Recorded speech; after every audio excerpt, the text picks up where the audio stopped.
Okay. All right.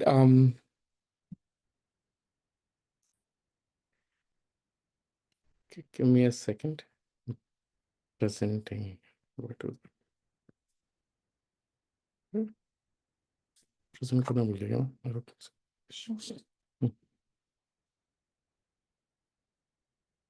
Okay. Hopefully you can see the screen. Can you see the screen? Okay. All right. Full screen. Can you see the full screen? Okay, perfect. Okay, we'll start with our invocation. Gurur Brahma, Gurur Vishnu, Gurur Devo Maheshwara, Guru Sakshat Parabrahmam, Tasmai Shri Guruve Namaha.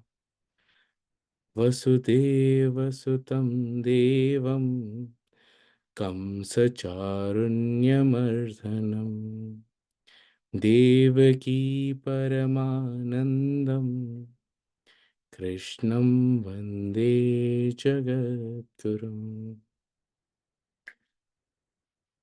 Radhe Radhe. All right. So, I know we've been off for, I think, a couple of weeks. So I thought we will start with, it's a very small quiz, like 4 questions, just to orient ourselves. And, I'm going to actually stop sharing so that, no, I can share actually. I can share and I can also host this piece. So give me a second. Host live, and it's a Kahoot. And I'm going to yeah, I am going to the game put the game pin and the QR code in the chat. I hope that's the way it works. Right? That's Matthew.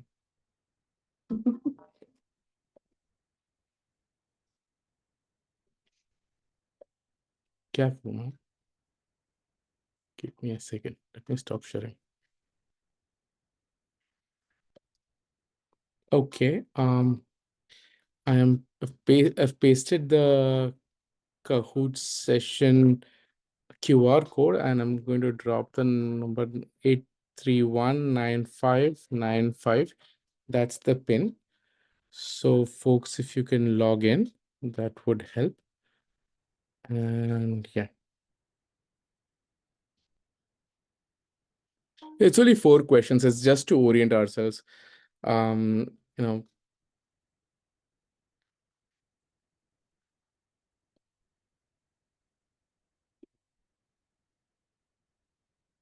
you're waiting for people.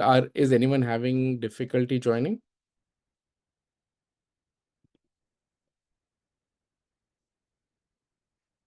Mm-hmm. 8319595.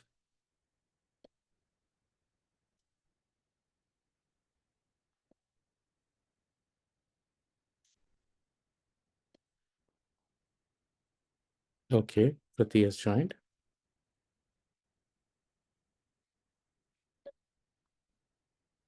Okay, Jay Jagannath has joined.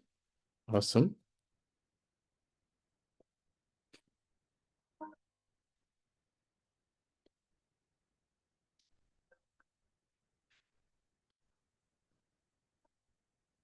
Okay, is anyone else joining?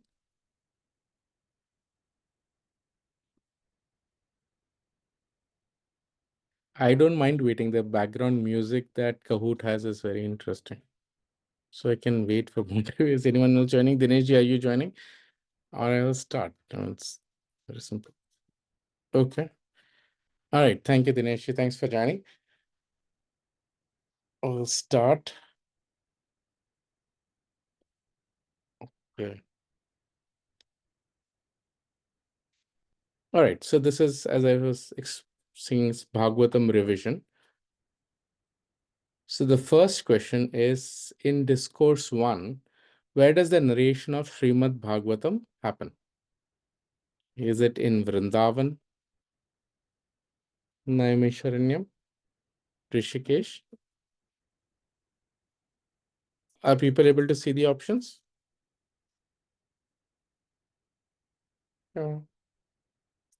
Is everyone able to put the mobile No, phone? I can't see the option. I cannot see the options. I just see 4 symbols.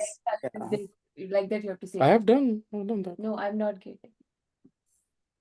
Oh, okay. So people are in mobile. Okay, so got it. So yeah, the red one was Vrindavan, blue one was Naimisharanyam, yellow one was Rishikesh, and green is Rameshwaram. So Naimisharanyam was the right answer. Again, it's not a competition. This is just for revision, but yeah. All right. The next one, I'll try to see if this one works. Who narrated Shrimad Bhagavatam in Naimisharanyam? The red one is Rishi Shaunaka, blue is Sage Roma Harshana, the yellow one is Sutta Goswami, and the green is Shukhamuni. So you have to choose from one of them. Okay. Okay. Yes, correct. So Sutta Goswami is the one who narrated Bhagavatam in Naimisharanyam. He was narrating it to Shaunaka Rishi. Okay. So here, Prati is leading Dinesh as second. She has an unfair advantage of being close to me. Okay. Who are Bhakti Devi's sons? Red option in red is Chunnu and Munu. Blue is Ram and Lakshman. Yellow is Jnana and Vairagya. And green is Sukhadeva and Vidura.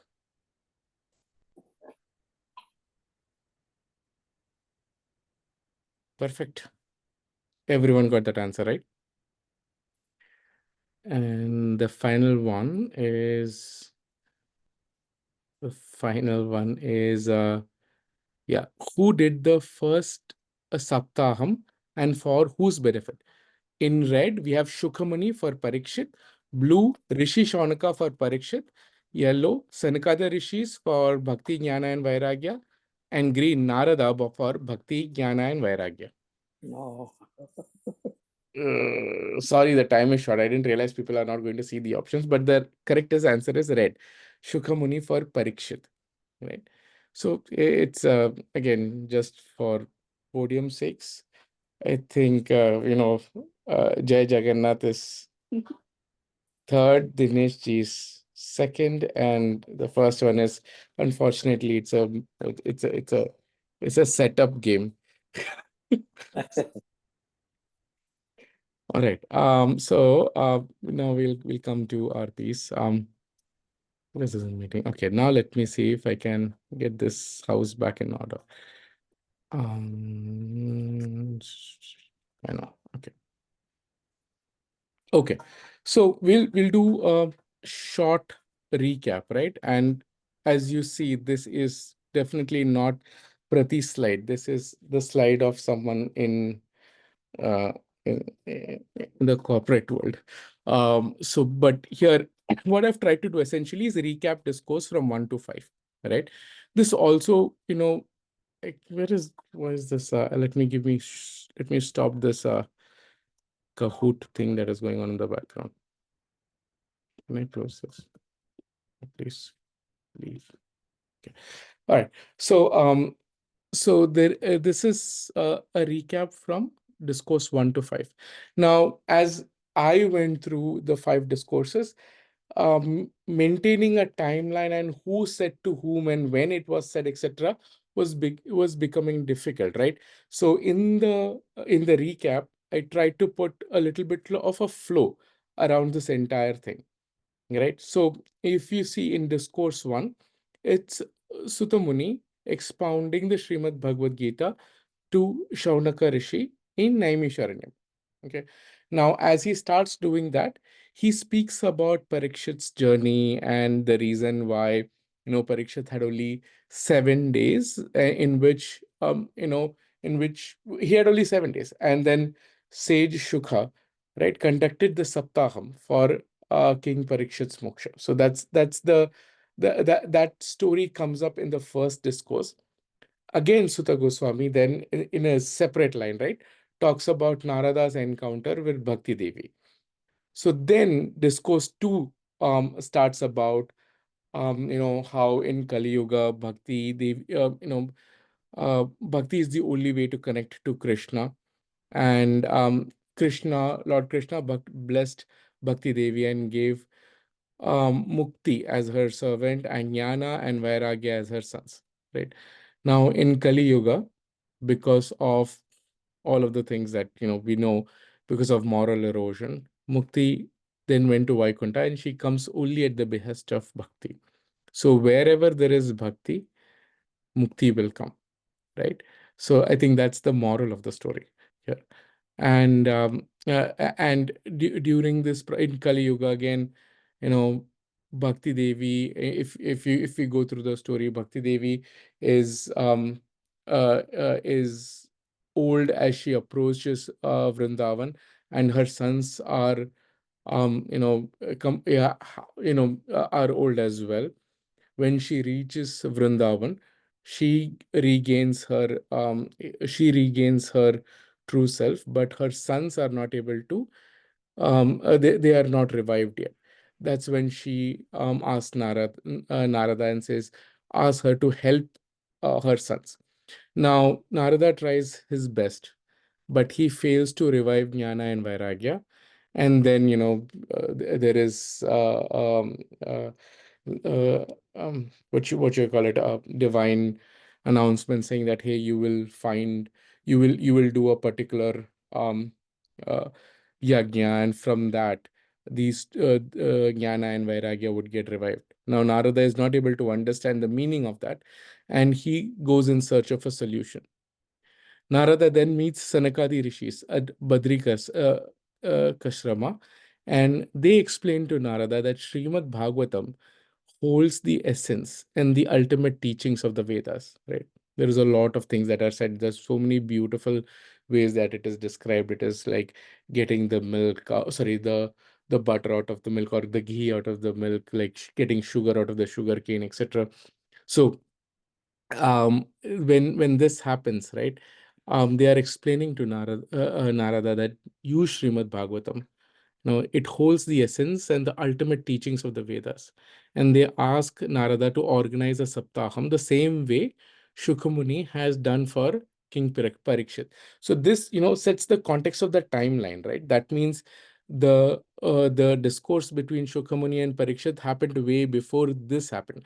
And I have a next slide which kind of gives you a better timeline. But overall, right, this graph will kind of get you from discourse 1, what happened, and now in discourse 2, who is speaking to whom. Now, everything, remember, is happening between Sutta Goswami and Shukhamuni.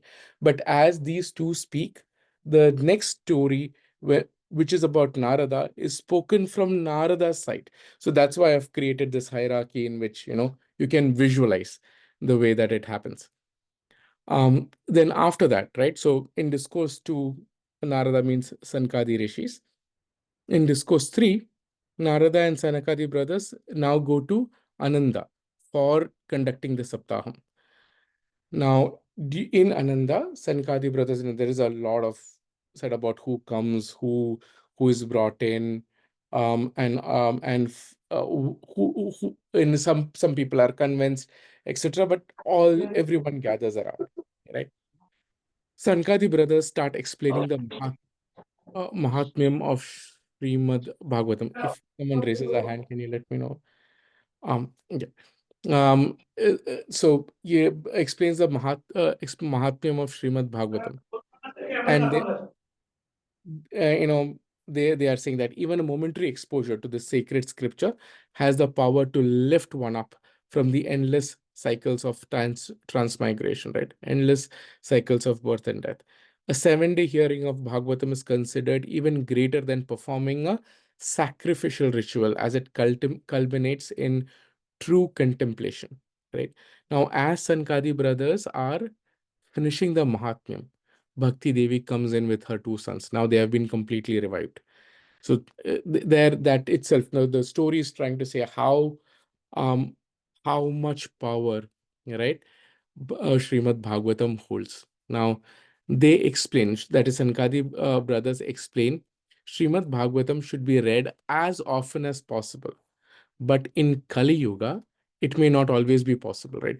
So there is, there is a point in which Narada is asking, is asking um, Sanakadi brothers that, hey, how many times is there like is there like how should people read it, right? There are many questions that are asked. See, this is the beauty of some of our tests, that text, that it is such a conversation. It is people asking questions.